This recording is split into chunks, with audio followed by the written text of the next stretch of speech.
Going to take a look at the muscles of the forearm in the cat. There's a lot of fascia that we've cleared away, but just as a review, generally you have three muscles that are the easiest to find in the forearm. The first one is the brachioradialis. It is the muscle that sort of floats over everything else. Generally not a very good view from the outside, but if you turn that muscle inside, you can see that strapping muscle as it sits on top. And so that's a very easy one to tell apart from the others. It sort of floats and is much looser off that forearm.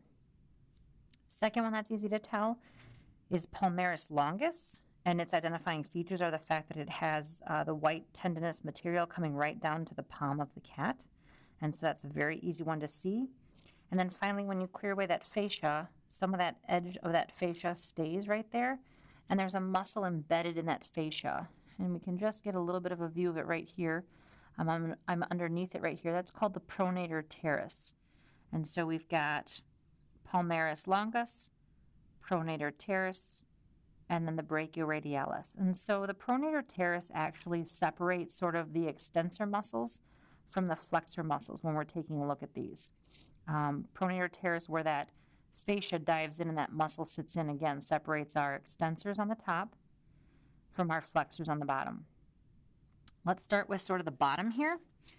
So if I find the line of separation for palmaris longus, I can run that one straight up and down. And there is one muscle on either side of this that you need to know the name of. They are both called flexor carpi muscles. One of them is flexor carpi ulnaris, and so it's on the ulnar side, and it would be that muscle right there. And then you have flexor carpi radialis, which is going to be on the radial side.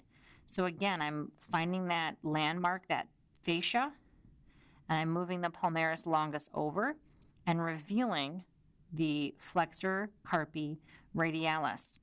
There is another muscle in here, and sometimes it's hard to see, but if you can see that white line, if that muscle separates out very clearly, you'll see we have four muscles down here. We've got the flexor carpi ulnaris, palmaris longus.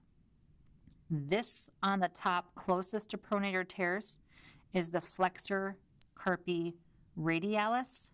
And this muscle that sort of hides and oftentimes is sort of tied in and linked to the flexor carpi ulnaris is called flexor digitorum profundus, and that would be an extra credit muscle. It sort of hides under palmaris longus when things lay there. So when it's laying nice and flat, you should just see the two flexor muscles on either side of palmaris longus. If we go to the top half of the arm, we have pronator teres again sitting in that fascia. We have the brachioradialis up on the top, and in between is a muscle mass. These are the extensor carpi radialis muscles. There are two of them here again.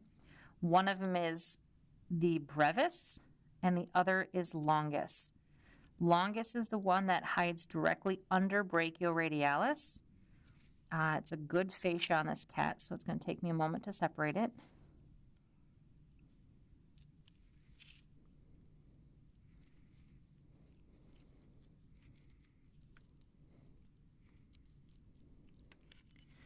And there I have the separation. So right now the probe is under extensor carpi radialis longus.